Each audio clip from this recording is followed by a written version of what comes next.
દરરોજ આપણે દીવો સળગાવીએ, ગેસ ચાલુ કરીએ, સિગરેટ સળગાવીએ, પણ શું તમે ક્યારે વિચાર્યું છે કે આ નાની સી મેચબોક્સ કેવી રીતે બને છે? એક નાની ડબ્બી જેમાં આગ છુપાયેલી હોય છે અને એની પાછળ ચાલે છે એક એવી ફેક્ટરી પ્રોસેસ જે જોઈને તમે ચોંકી જશો. આજે આપણે જાણીશું મેચબોક્સ બનાવવાની આખી શોકિંગ પ્રોસેસ, રો વુડથી લઈને તમારા હાથ સુધી પહોંચે ત્યાં સુધી. સ્ટેપ 1, લાકડાની પસંદગી. મેચસ્ટિક બનાવવા માટે સામાન્ય લાકડું નથી ચાલતું. એ માટે ખાસ સોફ્ટ વુડ લેવાય છે, જેમ કે એસ્પેન, પોપ્લર અથવા પાઇન. કારણ કે આ લાકડું હલકું હોય છે, સરળતાથી કાતી શકાય અને ઝડપથી સળગે છે. મોટા મોટા લોગ્સ ટ્રકમાં ફેક્ટરીમાં આવે છે અને ત્યારબાદ શરૂ થાય છે કટિંગ પ્રોસેસ.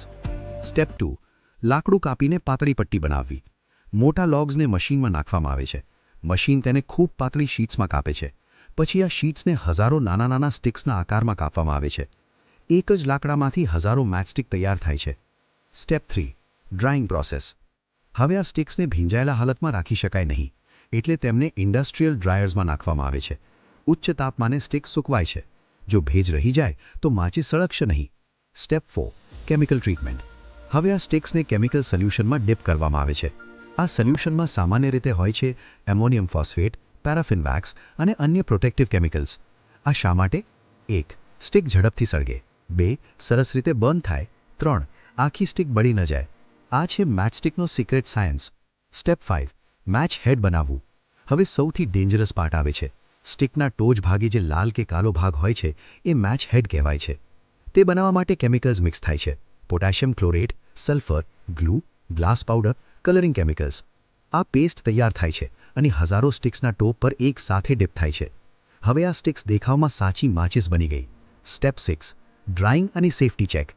મેચ હેડ લગાવ્યા પછી ફરીથી ડ્રાઇંગ થાય છે, કારણ કે થોડો પણ ભેજ કે ડિફેક્ટ હોય તો ફેક્ટરીમાં જ આગ લાગી શકે, એટલે સ્ટ્રિક્ટ સેફ્ટી ચેક્સ થાય છે. સ્ટેપ 7, મેચબોક્સ બનાવવું.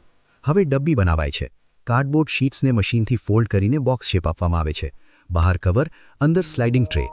પછી બાજુમાં લગાડવામાં આવે છે સ્ટ્રાઇકિંગ સરફેસ. એ સરફેસમાં હોય છે red phosphorus, powdered glass, binder chemicals. જ્યારે સ્ટિક ઘસો છો ત્યારે ફ્રિક્શનથી આગ પેદા થાય છે. Shocking truth. એક નાની મેચબોક્સ પાછળ કેટલા કેમિકલ્સ, મશીન્સ અને સેફ્ટી સ્ટેપ્સ હોય છે એ આપણે ક્યારેય વિચાર્યું પણ નથી. જે વસ્તુ 2 રૂપિયામાં મળે છે એ પાછળ આખી એન્જિનિયરિંગ છુપાયેલી છે. ઇન્ડિયામાં મેચબોક્સ ઇન્ડસ્ટ્રી. ભારતમાં સૌથી વધુ મેચબોક્સ ઉત્પાદન થાય છે તમિલનાડુ, કેરલા, વેસ્ટ બેંગોલ. ખાસ કરીને સિવાકાસીને મેચબોક્સ કેપિટલ પણ કહેવામાં આવે છે. અહીં લાખો મેચબોક્સીસ રોજ બને છે. Hidden danger.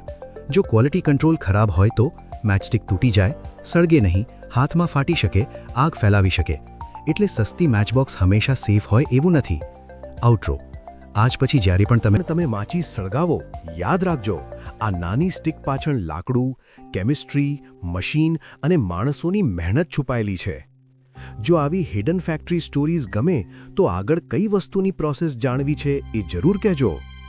વધુ જાણવા માટે અમારી ચેનલ ટ્રુથ એન્ડ ફેક્ટ્સ સાથે જોડાયેલા રહો. વિડિયો ગમ્યો હોય તો લાઇક કરો, મિત્રો સાથે શેર કરો અને આવી જ વિડિયોઝ માટે સબસ્ક્રાઇબ કરો.